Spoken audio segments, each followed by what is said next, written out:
mula sa TV5 Media Center Reliant. Kasama ang buong puwersa ng News 5. Ito ang 28th KBP Golden Dove Awards Best TV Newscast. Frontline Pilipinas.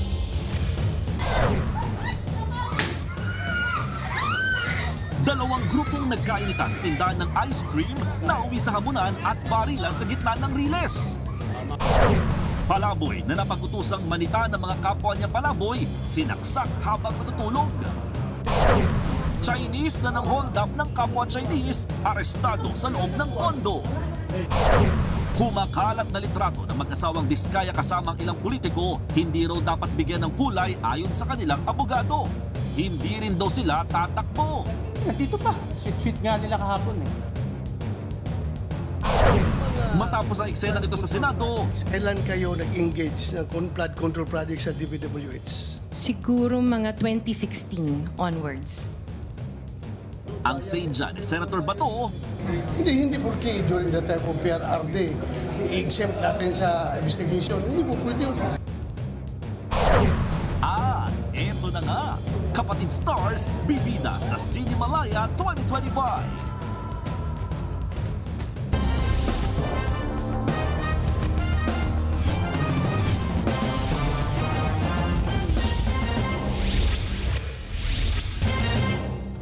Arestado ang isang Chinese na nanloob at nagnakaw sa condo unit ng kapwa niya Chinese sa Pasay. Hinala ng mga pulis, posibleng may mas malaking grupo na sangkot sa modus. Nasa frontline ng balitang yan, si Nina Ong Pauco. Walang kawala ang Chinese national na ito nang ma-corner ng mga otoridad sa loob ng isang condominium unit sa Pasay City. May tinatago siya, may tinatago siya. No, close. Inaresto ang Chinese na si alias Lee na inireklamo ng pagnanakaw sa kanyang kapwa Chinese. Kwento ng biktima sa mga pulis, bigla na lang pumasok sa kanyang kondo si alias Lee kasama ang isang kasabwat na armado ng stun gun at kutsilyo. Puwersahang kinuha umano sa biktima ang 15,000 pisong cash. Agad namang humingi ng tulong ang biktima sa mga pulis pag-alis ng mga sospek. Doon na nagkasa ng follow-up operation kung saan nahuli si alias Lee. Patuloy namang tinutugis ang kanyang kasabwat. Nakumpiska ang stun gun at kutsilyo na ginamit sa krimen pero hindi na nabawi ang pera ng biktima. Ayon sa mga pulis, posibleng may iba pang Chinese na nabiktima sa parehong modus. Talaga yung modus nila yung pumasok sa mga rooms na kaibigan nila na Chinese din. Kukunin yung pera. Kasi alam na rin nila kung kung may pera yung mga kapwa nila Chinese So yun ang ang ipipinpoint nila na papasukin. Walang naipakitang passport ang suspect, kaya inaalam din kung may nilabag siyang immigration law. Iniimbestigahan na rin kung parte ng mas malaking sindikato ang suspect.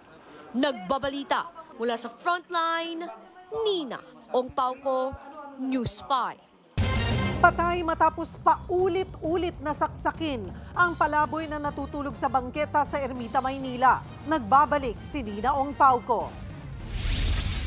Nakasubsob sa bangketa. Duguan at wala ng buhay ang street dweller o palaboy na si Romnick Abion sa San Marcelino Street sa Ermita, Maynila.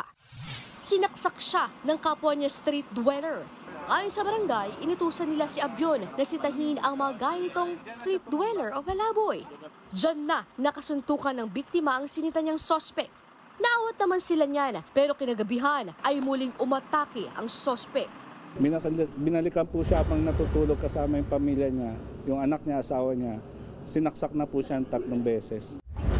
Kwento ng kinakasama ni Abion, sinubukan pa nilang habulin ang nanaksak. Nagulat kami, may hawak na panaksak. Ayun, hinabol din ang asawa ko kasi sabi niya hindi niya nakaya. Kaya tumaob na po siya sa kalsada. Ang 9 years old na anak ni Abion ang humingi ng saklolo sa barangay. Tiyempong rumoronda ang mga operatiba ng Manila Police District SWAT kaya nahuli agad ang sospek. Aminado siya sa krimen. Ebidenta pa nga raw niya ang kanyang cellphone para lang makabili ng kutsilyo at gloves. Pinagplanuhan ko po kanina manggagante ko para mabawasan po yung mga tarantado sa kali. Maharap siya sa kasong murder.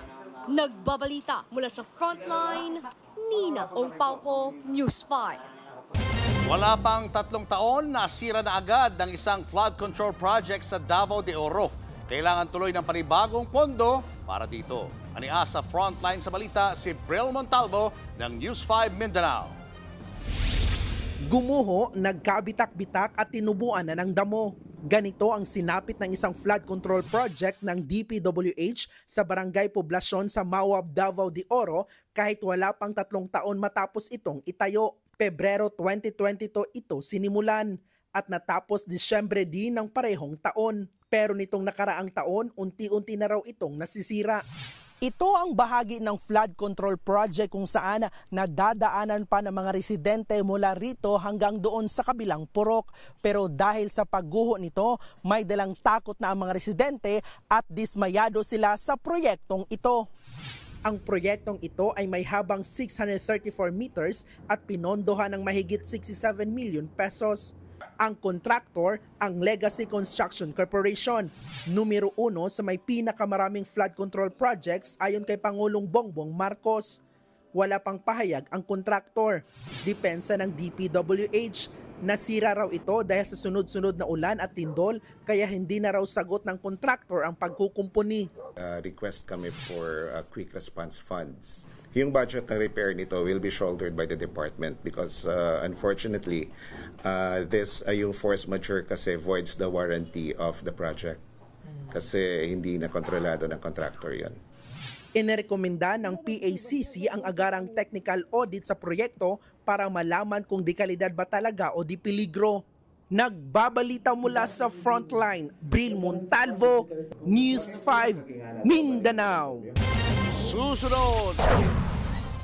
Away na magpinsan laban sa Magbayaw na uwi sa pamamaril. Isa ang patay. At Huntrix ng K-pop Demon Hunters present sa VMA Awards. Magpe-perform ba sila? Abangan ang lahat ng yan sa pagbabalik ng Frontline Pilipinas.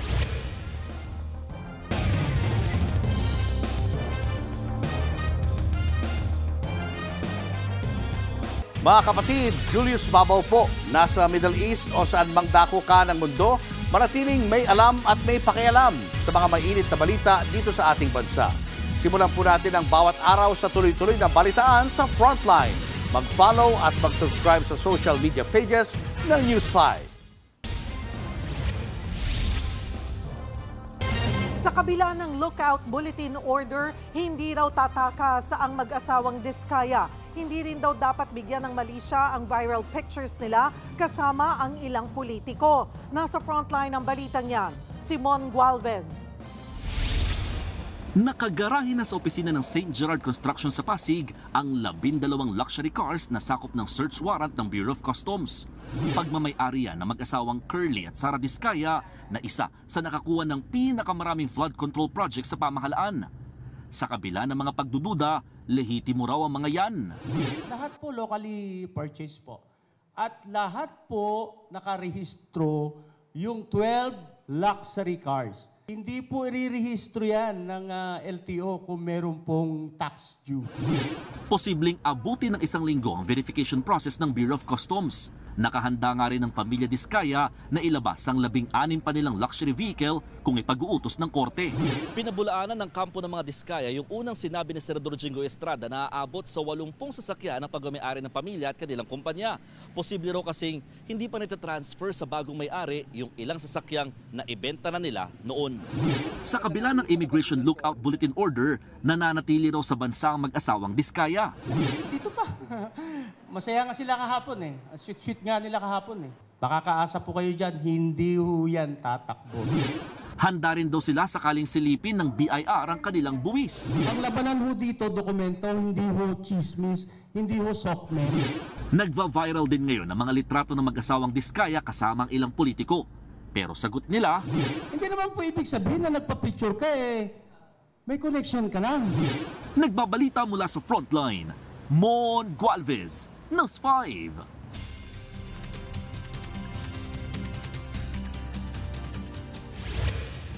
Weather update tayo mga kapatid, gaya ng bagyong Jacinto, humabol din at naging bagyo pa bago pa man makalabas ng ating Philippine Area of Responsibility. Ito pong low pressure area dito sa northeastern portion ng ating bansa. Kanina pong alas 8 ng umaga, ito pong ating binabantayang low pressure area ay ganap naging tropical depression at yan po ay nabigyan ng local name na Kiko. Ito pong bagyong Kiko ay nakalabas din agad ng ating Philippine Area of Responsibility kaninang alauna ng hapon.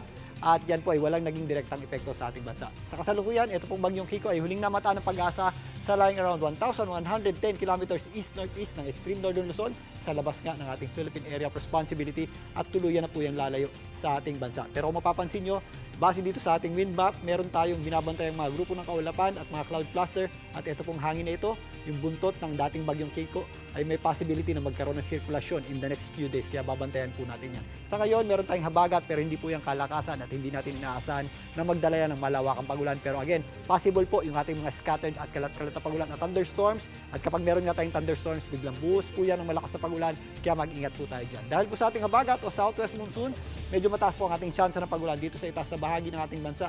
Kasama po dyan ang areas ng Cagayan, Isabela, mga kabundukan ng Cordillera, kasama na po dyan ang Benguet at Baguio City, kasama na rin po dyan ang area ng Ilocos Region, maging dito sa area ng Zambales at Bataan. Ang natitirang bahagi naman ng Luzon, ang malaking bahagi ng Visayas at ito pong areas ng Mindanao, wala pong direktang or wala pong masyadong epekto dyan yung ating habagat. Pero again, possible pa rin po yung ating mga pag-ulan tuwing sumasapit ang hapon at gabi. Dito po sa Metro Manila, magiging maaliwalas din po ang ating panahon sa umaga hanggang tanghali. At kung mapapansin nyo, pag sumasapit po ang hapon, nagiging maulap muli yung ating panahon at tumataas yung ating chance ng pag-ulan. Yan po yung ating mga afternoon showers at thunderstorms. Kaya sa mga lalabas ng bahay, ugaliin pa rin po ang pagdadala ng payong at anumang pananggalang sa ulan. At yan muna latest sa ating lagay ng panahon. Muli ako po ang inyong weather frontliner, Alvin Pura, na lagi may panahon para sa iyo.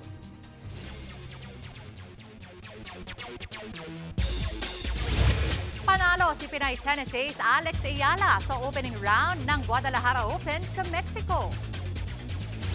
Na-dominate ni Alex si Arian Hartono ng the Netherlands, 6-2, 6-2. Buong laro, naghabol kay Alex ang kanyang kalaban. At ito na nga ang ika-4 na beses na natalo ni Alex si Arian. Sunod na makakaharap ni Alex ang American veteran na si Varvara Lepchenko. Mamayang madaling araw na yan, oras dito sa Pilipinas. Showbiz, eto na nga!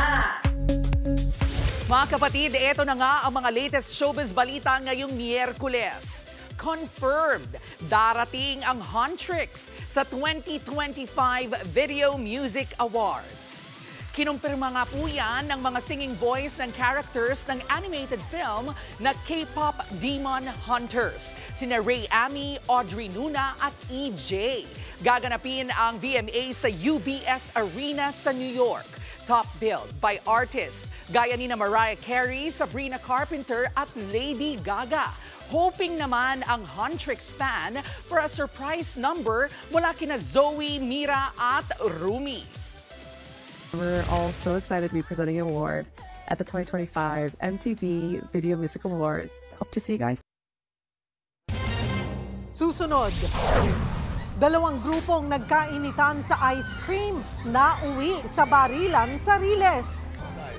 Banat ni Yuse Claire Castro kay VP Sara, hindi alatokhang kung mag-imbestiga si Pangulong Marcos. At kapatid stars kasama sa 10 pelikulang maglalaban-laban sa Cinemalaya 2025. Yan at iba pa sa pagbabalik ng Frontline Pilipinas.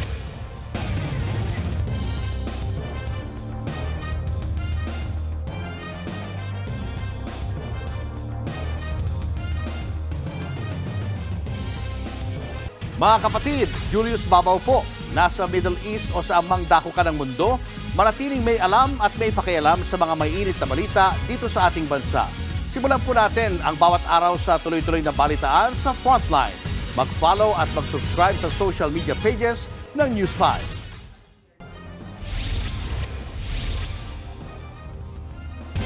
Magpinsan laban sa Magbayaw. Nagkainitan sila sa may ice cream shop hanggang sa humantong sa pamamaril sa Los Baños, Laguna, kung saan isang patay. Nasa frontline ng balitang yan si Dave Abuel. Nakikiusap naman ako! Tama na! Sa viral video na ito, pilit inaawat ng isang babae ang grupong armado ng patalim sa gilid ng Riles sa Los Baños, Laguna. Tila pinag-iinitan ng grupo at hinahamon ang kanyang asawa. Ilang saglit pa, may umalingaw-ngaw na putok. Bumagsak ang isa sa mga lalaking may patalim. Tinamaan ng bala. Isinugod siya sa ospital pero namatay rin. Kwento ng kapatid ng nabaril, bago ang nakunan sa video ay may nakaalitan ng biktima at pinsan nito. Nabili lang daw sila ng ice cream. Ngayon, ang akala nitong nakaaway nila, ang pagkakaintindi niya, siya ang kinukursunada. Ayon sa mga pulis, humupa ang gulo noong una matapos magpasaklolo ang kaaway ng magpinsan sa kanyang bayaw. Pero sumugod pa rin ang magpinsan. Doon na nga nangyari ang nasa viral video. Kinukumpirma pa kung sumpak o improvised na baril ang ginamit sa krimen. Hindi rin daw malinaw kung sino ang nagpaputok ng baril. Isa yan sa i-determine namin kung sino ba talaga ang suspect. Itinuturing na persons of interest ang magbayaw. Hinahanap na sila ng mga pulis. Nagbabalita mula sa Frontline, Dave Abuel, News 5. Dumulog sa Napolcoma ang mga magulang na higit 4 na taon nang nawawalan ng mga anak. Inaalam na kung may koneksyon ito sa kaso ng missing sa Bungeros. Nasa frontline ng balitang yan, si Gary De Leon. February 2021, nakunan sa CCTV ang lalaking palakad-lakad sa kalsada ng Maynila. Nilapitan siya ng 2 kotse. Sa pilitang isinakay. Ayon kay Milagros Estacio na ina ng lalaki sa video, yan ang huling beses na nakita ang kanyang anak. Ganyan din ang pinagdaraanan ng isa pang nanay na si Elizabeth Soto. Dinukot din ang kanyang anak sa Las Piñas noong March 2021. Huli itong nakitang naglalakad malapit sa isang subdivision. Dobling sakit naman ang pinagdaraanan ng amang si Guillermo Mateo. 2 anak na lalaki niya kasi ang dinukot noong April 2021. Aminado ang mga nagrereklamo na sangkot sa droga ang kanilang mga anak. Duda ng mga magulang, mga pulis na sangkot sa missing sa Bungeros ang nasa likod din ng pagdukot sa mga anak nila. Nakita ko po sa TV, sa social media, ang mga pangyayari sa mga missing sa Bungeros. Nabigla po ako dahil yung mga pong nakalap namin mga kapulisan din po, yun din po yung nandun sa pinagtatrabahuhan namin sa NBI.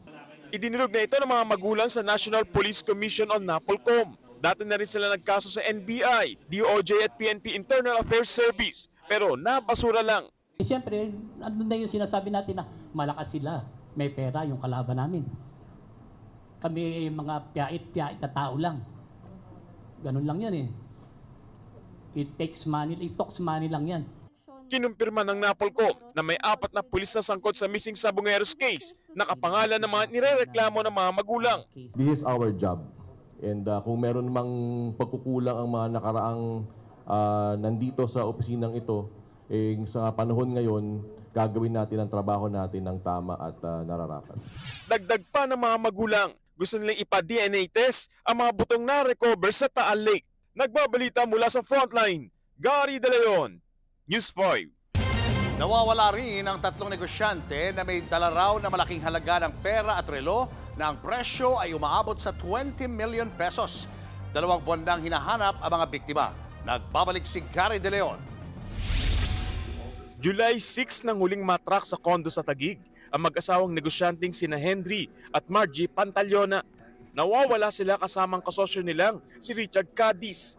Nung nawala sila, meron daw dalang malaking halaga ng pera ang 3. Meron ding stem cells product at relong 20 million pesos ang presyo. Sumakay sila sa itim na SUV. Papunta silang Pasig para sa katransaksyon si alias Jeff. Pagkatapos, nakipagkita sila sa isa namang alias John. Kinagabihan na ulit na truck ang sinasakyan ng mga negosyante sa Cavite. Kwento ng kapatid ni Henry, 2 linggong naghintay ang kanilang pamilya na may tumawag. Pero wala naman. Dito na sila lumapit sa CIDG. Napag-alaman mula July 15 hanggang July 21.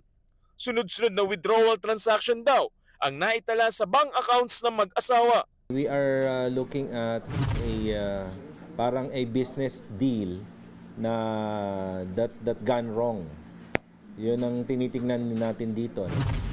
Nag-alok ng 300,000 pesos na reward money sa mga pagtuturo sa kinaroroonan ng mga negosyante. Ang gusto po namin, mabalik po sila dahil po hindi lang kapatid ang meron sila. May mga anak din po sila na kailangan sila. Nagbabalita mula sa Frontline, Gary De Leon, News 5. Bumuelta ang palasyo sa pahayag ni Vice President Sara Duterte na kayang tapusin sa loob ng isang araw ang investigasyon sa flood control projects. Kung ganun daw pala, bakit hindi ito nagawa ni dating Pangulong Rodrigo Duterte? Nasa frontline ng balitang yan, si Maricel Halili. Bangga ang Vice President Sara Duterte versus Palace Press Officer Undersecretary Claire Castro. Sabi ni VP Sara, too little too late ang investigasyon ng Marcos administration sa anomalya sa flood control projects. Hindi yan pinalampas ng palasyo. Seryoso lang talaga ang presidente. Tapos na yan, isang araw lang. Matuturo niya lahat ng may kagagawan ng corruption sa budget. You can see, parang nanonood tayo ng Venezuela. That is absolutely preposterous. Ang Pangulong Marcos Jr., hindi po siya nagsasagawa ng investigasyon ala tokhang way. Nirerespeto ng Pangulo ang due process. Tanong pa ni Castro kung kaya pala ng isang araw, bakit hindi ito sinuggest ni VP Sara sa mismong ama na si dating Pangulong Rodrigo Duterte? Ipinakita pa niya ang 2020 news article na nagsasabing laganap na noon ang ghost projects. Dahil mismo ang dating Pangulong Duterte ay umamin na maraming ghost projects rampant noon. May nasibakbang secretary ng DPWH sa panahon niya. Ang mga proyektong iniimbestigahan ngayon gaya ng rock netting sa Benguet at flood control sa Bulacan 2018 at 2021 pa raw ginawa sa termino ng ama ni VP Sara. Pati nga si Senador Bato de la Rosa napatanong sa contractor sa pagdinig ng Senate Blue Ribbon Committee. Kailan kayo nag-engage ng flood control project sa DPWH? Siguro mga 2016 onwards. Please make sure of your answer. 2016? Yes po, 2016 onwards po. 2016 onwards? Yes po. Naisiwalat din at napatunayan ni Secretary Bato de la Rosa na ang mga diskaya ay 2016 pa pala nasasabing sangkot sa ghost flood control projects. Sabi ngayon ni De La Rosa, ng bayan yan Hindi porque during the time of PRRD, i-exempt natin sa investigation. Kung gumawa sa nagulukuhan, kahit na panahon pa ni Pinoy, naimbestigahan lahat yan. Giit din ni VP Sara, matagal ng problema ang korupsyon sa flood control bago pa man daw maupong Pangulo ang kanyang ama. Naging mayor ako 2010, meron ng issue ng flood control corruption. And mas worse lang sa atin ngayon. Bumubuo na si PBBM ng Independent Commission na mangunguna sa pag-imbestiga sa maanomaliang flood control projects. Nagbabalita mula sa Frontline, Maricel Halili, News 5. Pinababantayan sakaling umalis ng bansa ang contractor sa Adibabang umano'y sangkot sa mga maanumalyang flood control project. Pero ayon kay Senator Rodante Marcoleta, may contractor na raw na umalis ng Pilipinas. Nasa frontline ng balitang yan, si Carrie Cator. Sa gitna ng investigasyon sa anomalya sa flood control projects, naglabas na ng Immigration Lookout Bulletin Order ang Department of Justice laban sa 35 individual na sangkot sa mga proyektong ito.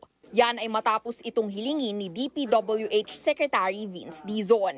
Kasama sa listahan ang mga contractor ng flood control projects tulad ni na Alex at Raymond Abelido ng Legacy Construction, Sara Diskaya ng St. Gerard at iba pa. Making sure that they don't leave. What the president wants to show here is he is sending a very clear and strong message to everyone that we are serious. Hindi ibig sabihin na kapag kasama sa lookout bulletin ay bawal nang umalis ng Pilipinas ang mga nasa listahan. Para lang daw ito sa monitoring. Sa ngayon, nasa bansa pa naman ang mag-asawang Diskaya ayon sa kanilang tagapagsalita. Pero may natanggap daw na impormasyon si Senate Blue Ribbon Committee Chairman Rodante Marcoleta na nakalabas na ng Pilipinas ang isang contractor. Hindi ko naman sinabi na nagtago. Kusang tumakas. Hindi. May nagsasabi nga sa ibang bansa. Paborang ilang senador sa lookout order. Ang daing pera ng mga yun. Di ba? Kayang-kaya nun, mamuhay sa abroad. O paano yun? Wala na tayong hahabulin. Pag umalis ka, that is an admission of guilt. Ipinag-utos na rin ni Dizon ang 2 linggong suspensyon sa lahat ng bidding sa mga proyekto ng ahensya. Bubuo raw muna ang DPWH ng panuntunan para maiwasan ang ghost at substandard projects. Binawi naman ng Philippine Contractors Accreditation Board o PCAB ang lisensya ng 9 na construction companies na pagmamay-ari ni Sara Diskaya. Inamin kasi ni Diskaya na lumahok ang mga kumpanya niya sa iisang bidding. Pinaiimbestigahan na rin yan sa NBI at DOJ. Paglilinaw ng kampo ni Diskaya, Sa Alpha at Omega lang siya. Nakapag-divest na siya sa 8. Documented po yan. Nagbabalita mula sa Frontline, Kari Cator, News 5.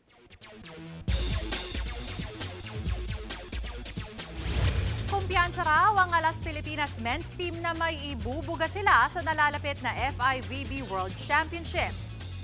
Sinabi yan ng Alas kasabay ng promotion nila sa event na gaganapin dito sa Pilipinas. Sumakay ng MRT ang Alas kasama ang kanilang coaches para manghikayat ng fans na panoorin ang mga laban. Ayon kay Alas Pilipinas star Brian Bagunas, physically and mentally ready na sila para sa kompetisyon. Sinugundahan pa yan ni Mark Espejo, focus daw sa training ngayon ang men's team. Gaganapin ang FIVB World Championship mula September 12 hanggang 28. Yan muna ang latest sa Frontline ng Sports. Ako po si Denise Tan. Showbiz, eto na nga! Mga kapatid, eto na nga.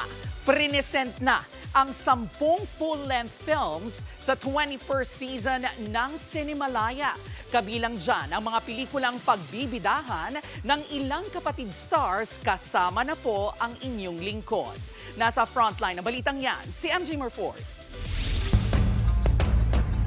Maglalayag na sa Cinemalaya sa Oktubre ang 10 full-length films na sumasalamin sa mga isyu ng lipunan. Nakaka-proud ang Summer MMFF Best Supporting Actress at Frontline Pilipinas Showbiz Anchor Jervy Wrightson para sa pelikulang Warla. Tungkol ito sa grupo ng transgender na sangkot sa sindikatong nangingidnap ng mga dayuhan para pondohan ang kanilang gender-affirming surgery. Ito ang kauna-unahang Pinoy film na all transsexual ang main cast. Yung mga babaeng katulad namin, transgender women, ay parte ng lipunan at meron kaming mga kwento na maaaring kapulutan ng aral.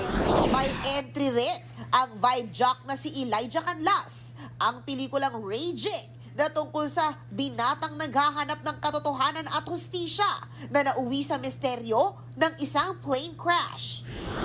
Si award-winning actor Cedric Juan naman ay nasa Cinemalaya film na Cinemartyrs. Tungkol naman yan sa batang filmmaker na mumultuhin sa gitna ng paggawa ng pelikula.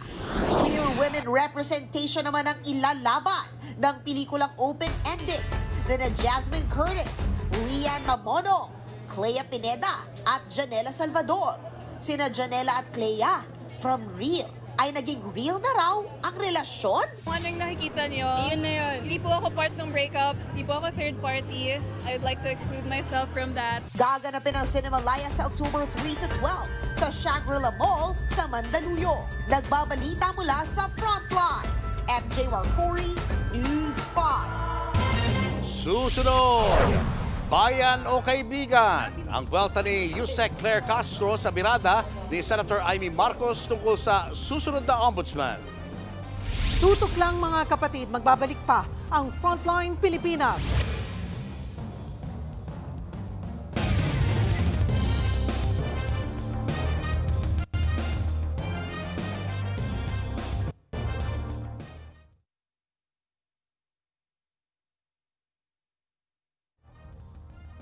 Mga kapatid, Cheryl Cosim po. nasa Estados Unidos, Canada o saan mang dako ka ng mundo, manatiling may alam at may pakialam sa mga mainit na balita dito sa ating bansa.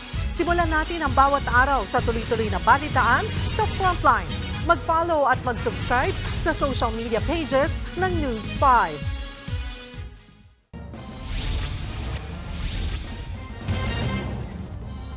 Kinwestiyon ng Malacanang ang banat ni Senator Amy Marcos na haharangin niya si Justice Secretary Boying Remulla sakaling italaga bilang ombudsman. Sabi ni Senator Amy, kung maging ombudsman si Remulla, tatargetin lang nito si VP Sara Duterte. Posibleng parte raw ito ng plano para ipakulong ang bise bago ang 2028 presidential elections matapos hindi magtagumpay ang kanilang impeachment case. Pero ayon kay Palace Press Officer Undersecretary Claire Castro, walang dapat katakutan ang mga Duterte kung wala naman itong kasalanan. Importante rin daw na independent ang magiging ombudsman. Ipipilit nila na si Boying maging ombudsman para ipakulong si VP Inday Sara, baka pati ako. Saan po kaya nabili yung parang bolang kristal ni Senator Amy? Ano po ba yung nais niya ipahiwatig? Pagbibigay ng hustisya sa bayan o pagpoprotekta sa kaibigan? Ano po ba ang hinaharang dito ni Senator Amy? Ang maita talagang ombudsman na dapat ay hindi kantiin ang mga kaibigan? Showbiz, eto na nga! Eto na nga, very much pregnant pero very powerful pa rin ang vocals ng Filipino-American contender na si Jessica Sanchez sa quarterfinals ng America's Got Talent.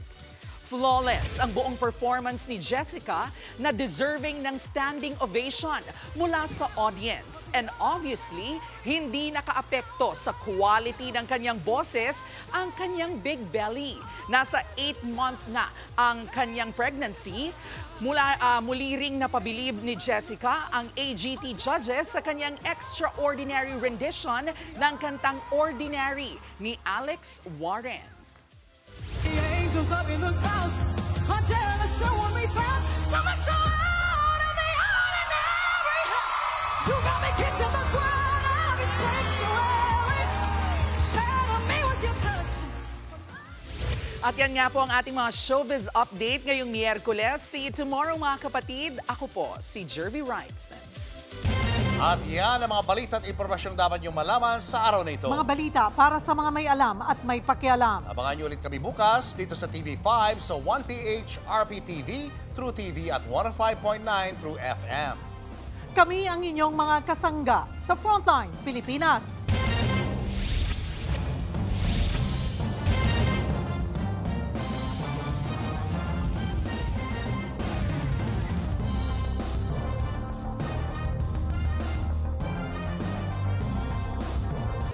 Mga kapatid, Cheryl Cosim po. Nasa Estados Unidos, Canada o saan man dako ka ng mundo, manatiling may alam at may pakialam sa mga maiinit na balita dito sa ating bansa. Simulan natin ang bawat araw sa tuloy-tuloy na balitaan sa Frontline. Mag-follow at mag-subscribe sa social media pages ng News 5.